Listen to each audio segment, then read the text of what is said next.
ایران امریکہ جنگ کے خاتمے کے لیے پاکستان کی سفارتی کوششوں میں تیزی۔ ایرانی وزیر خارجہ کی دورہ عمان کے بعد دوبارہ اسلام آباد آمد۔ ایرانی میڈیا کے مطابق عباس اراغچی کی فیلڈ مارشل سید عاصم منیر سے ملاقات، جنگ کے خاتمے کے لیے جاری کوششوں پر تبادلہ خیال۔ عباس اراغچی پاکستان میں مختصر قیام کے بعد روس روانہ۔ دورہ مسقط میں ایرانی وزیر خارجہ نے عمان کے سلطان حیثم بن طارق سے ملاقات کی، خطے کی صورتحال پر تبادلہ خیال کیا، ثالثی کی کوششوں کا بھی جائزہ لیا۔ ایران امریکہ فوجی تنازع کو ختم کرنے کے لیے مختلف امور پر مشاورت، عمان کے سلطان کو سیاسی پیش رفت اور ایرانی نقطہ نظر سے آگاہ کیا۔ عمان کا مسائل کو بات چیت اور سفارتکاری کے ذریعے حل کرنے پر زور۔ ایرانی وزیر خارجہ عباس اراغچی کا فرانسیسی ہم منصب کو ٹیلی فون، مذاکرات میں ہونے والی پیش رفت پر بات چیت۔ عباس اراغچی کا یورپی ملکوں سے جنگ کے خاتمے کے لیے تعمیری کردار ادا کرنے کا مطالبہ۔ مصری وزیر خارجہ کا قطر اور ایران کے ہم منصبوں سے رابطہ، جنگ کے خاتمے کے لیے کی گئی کوششوں پر تبادلہ خیال۔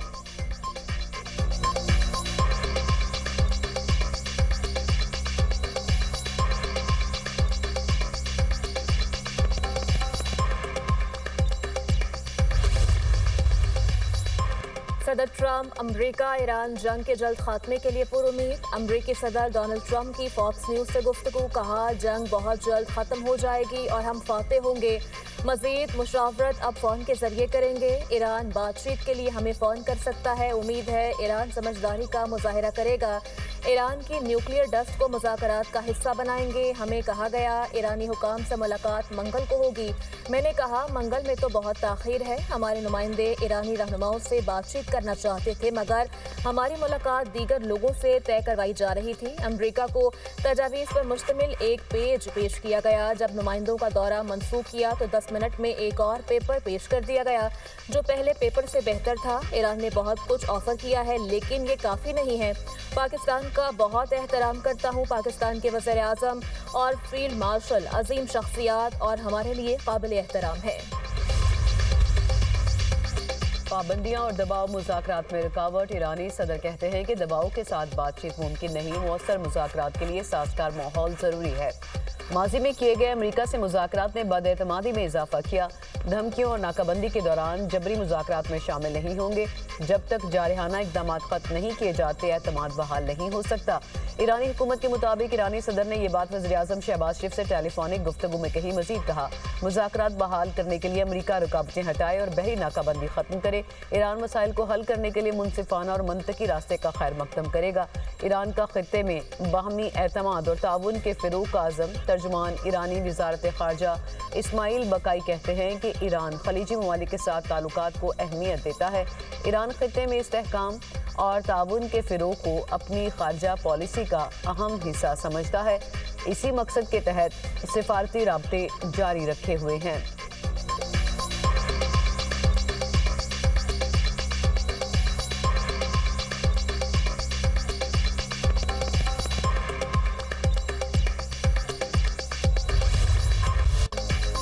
واشنگٹن میں صدر ڈونلڈ ٹرمپ کی موجودگی میں پریس ڈنر کے دوران فائرنگ، امریکی صدر اور نائب صدر جے ڈی وینس محفوظ رہے۔ تقریب کے شرکاء میزوں کے نیچے چھپ گئے، حملہ آور کو گرفتار کر لیا گیا۔ سیکورٹی اہلکاروں نے صدر ٹرمپ اور ان کی اہلیہ کو محفوظ مقام پر منتقل کیا۔ قانون نافذ کرنے والے اداروں کی ہدایت پر تقریب فوری ختم کر دی گئی۔ ہلٹن ہوٹل کے باہر پولیس کی بھاری نفری تعینات۔ پریس ڈنر میں 2600 سے زائد افراد شریک تھے۔ میڈیا سے گفتگو میں امریکی صدر ڈونلڈ ٹرمپ بولے شوٹنگ کا ایران جنگ سے کوئی تعلق نہیں، حملہ آور کا ہدف میں ہی تھا، یہ پہلا موقع نہیں کہ ریپبلکنز پر حملہ ہوا ہو۔ ملزم کیلیفورنیا کا رہائشی، تفتیش جاری ہے۔ حملہ آور کے خاندان کو معلوم تھا اسے مسائل کا سامنا ہے۔ فائرنگ کرنے والے شخص کے پاس کئی ہتھیار تھے۔ مشتبہ شخص نے سیکورٹی چیک پوائنٹ پر حملہ کیا۔ ایک اہلکار کو گولی لگی مگر بلٹ پروف جیکٹ کی وجہ سے محفوظ رہا۔ 30 دن میں اس سے بڑی تقریب منعقد کریں گے۔ صدر ٹرمپ نے وائٹ ہاؤس میں محفوظ بال روم کی تعمیر ناگزیر قرار دے دی، کہا محفوظ بال روم ہوتا تو فائرنگ کا واقعہ پیش نہ آتا۔ منصوبے کے خلاف کیس مضحکہ خیز ہے، فوری ختم ہونا چاہیے۔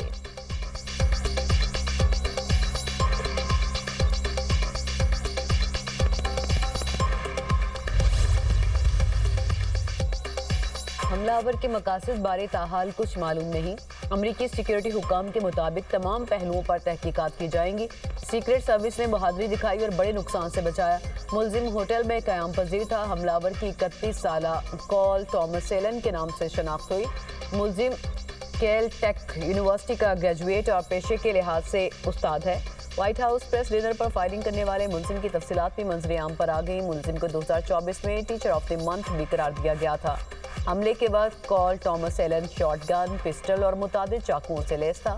عینی شاہد خاتون کے مطابق ملزم نے بال روم کے قریب کمرے میں ہتھیار چھپائے تھے۔ کمرے میں ہی ہتھیاروں کے پرزے جوڑے۔ حملہ آور نے کم از کم 10 فائر کیے۔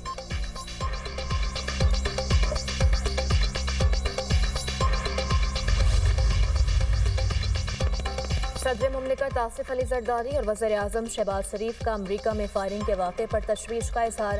صدر مملکت کا امریکی صدر اور خاتون اول کے محفوظ ہونے پر اطمینان کا اظہار، کہا واقعہ گھناؤنا دہشت گردانہ عمل ہے۔ وزیر اعظم شہباز شریف نے اپنے پیغام میں کہا اسرائیل میں فائرنگ کے پریشان کن واقعے سے گہرا صدمہ ہوا۔ شکر ہے صدر ٹرمپ، ان کی اہلیہ اور دیگر افراد محفوظ ہیں۔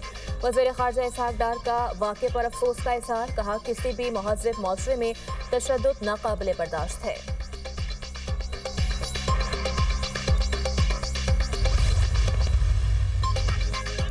امریکی فوج سے تعاون اور بحری حدود کی خلاف ورزیوں کا الزام۔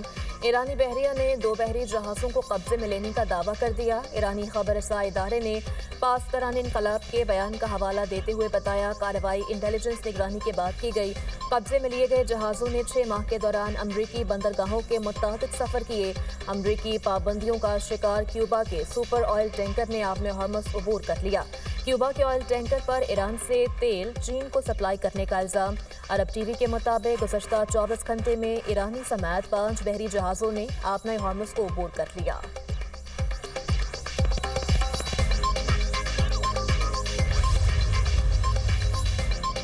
دشمن ابنائے ہرموز پر اپنا جبری کنٹرول مسلط کرنے کی کوشش کر رہا ہے۔ ڈپٹی انسپیکٹر خاتم الانبیاء ہیڈ کوارٹرز بریگیڈیئر جنرل محمد جعفر اسدی کا کہنا ہے کہ دشمن کو کبھی کامیابی نہیں ملے گی۔ دشمن ایران کے تیل کے وسائل کو لوٹنے کے در پہ ہے۔ ایران وینزویلا نہیں جس کے وسائل آپ لوٹ لیں۔ دشمن نے جارحیت کی تو سخت جواب ملے گا۔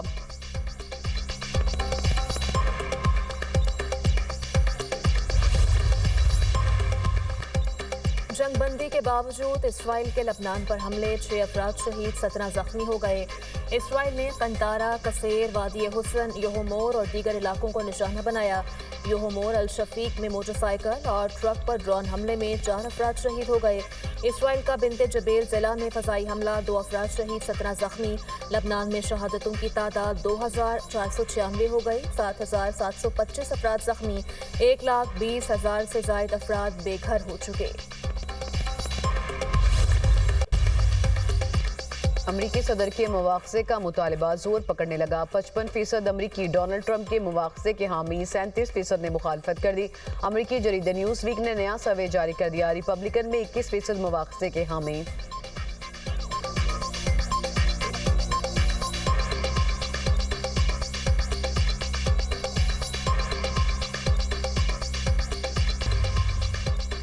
لاہور کی بڑی سڑکوں کو ٹریفک کے حوالے سے ماڈل بنانے کا فیصلہ۔ وزیراعلیٰ پنجاب کی زیر صدارت اجلاس۔ مریم نواز کا لاہور میں غیر منظم ٹریفک پر اظہار تشویش۔ لاہور سمیت تمام بڑے شہروں میں لین اور لائن کی پابندی یقینی بنانے کا ہدف مقرر۔ زگ زیگ میں چلانے پر موٹر سائیکل تھانے میں 3 دن بند رہے گی۔ لین، لائن اور ون وے کی خلاف ورزی پر سخت ایکشن کی ہدایت۔ سڑکوں کے اطراف ناجائز پارکنگ کے سدباب کے لیے سخت اقدامات کی ہدایت۔ حکام نے بریفنگ میں بتایا کہ ٹریفک پولیس نے 6 ماہ میں 5 لاکھ سے زائد چالان کیے، 1 لاکھ سے زائد گاڑیاں پکڑی۔ وزیر اعلیٰ نے سی ٹی او لاہور کو شہر کی ٹریفک میں بہتری لانے کا ہدف دے دیا۔ مریم نواز نے خطاب کرتے ہوئے کہا کہ قانون پر پابندی یقینی بنانے کے لیے چھوٹی بڑی سڑکوں پر کم عمر لڑکوں کی ڈرائیونگ کی روک تھام ضروری ہے۔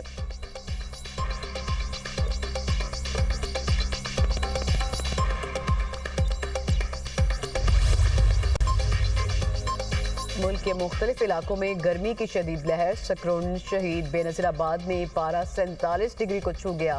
نواب شاہ دادو اور مٹھی میں 46 ڈگری سینٹی گریڈ ریکارڈ، سبی 44، حیدرآباد ڈی جی خان 43، سکھر، جھنگ اور بھکر میں 42 رہا۔ لاہور 38، پشاور 37، کراچی 35 اور اسلام آباد میں 34 ڈگری رہا۔ 5 مئی تک شدید گرمی کی لہر جاری رہنے کا امکان۔ سندھ، جنوبی پنجاب اور بلوچستان کے بعض علاقوں میں شدید گرمی پڑنے کا امکان، وسطی پنجاب اور خیبر پختونخوا کے بعض علاقوں کا پارہ بھی بڑھنے کا امکان، عوام کو شدید دھوپ کے اوقات میں غیر ضروری باہر نکلنے سے گریز کا مشورہ، این ڈی ایم اے نے متعلقہ اداروں کو ہیٹ ویو پلان فعال کرنے کی ہدایت کر دی۔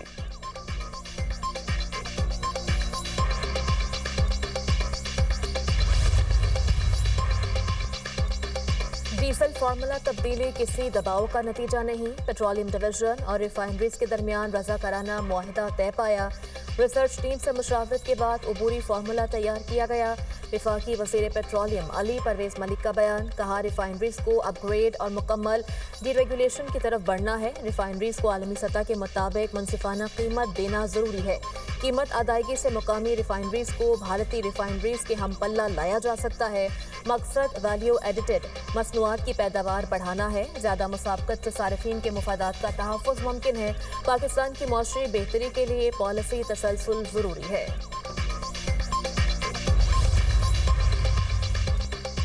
وزیراعلیٰ مریم نواز کا 50 ایکڑ پر پنجاب فلم سٹی کے قیام کا اعلان، پنجاب فلم سٹی لاہور میں Nawaz Sharif I T city میں بنایا جا رہا ہے۔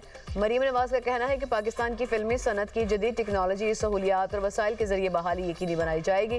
فلم، ٹی وی، اینیمیشن اور ڈیجیٹل میڈیا کے لیے جدید سہولیات ایک ہی چھت تلے فراہم کی جائیں گی۔ وی ایف ایکس اور پوسٹ پروڈکشن کے لیے دیگر ممالک پر انحصار کم کیا جائے گا۔ جدید اسٹوڈیو، ساؤنڈ سٹیج اور پوسٹ پروڈکشن لیبز بھی فلم سٹی منصوبے میں شامل، شوٹنگ کے لیے تمام سہولیات، سیٹس اور مرکزی جھیل بھی بنائی جائے گی۔ فلم سٹی منصوبے سے روزگار کے ہزاروں مواقع پیدا ہوں گے۔ وزیر اطلاعات پنجاب عظمہ بخاری کا کہنا ہے کہ مریم نواز کی ہدایت پر پنجاب فلم انڈسٹری کی بحالی کے لیے تاریخی اقدامات کا آغاز کر دیا گیا۔ پنجاب میں عالمی معیار کا فلم سٹی بننے جا رہا ہے۔ ایڈیٹنگ کے لیے ملک سے باہر جانے کی ضرورت نہیں رہے گی۔ فلم انڈسٹری کے لیے 2 ارب روپے مختص لاہور فلم سٹی میں state of the art labs قائم کی جائیں گی۔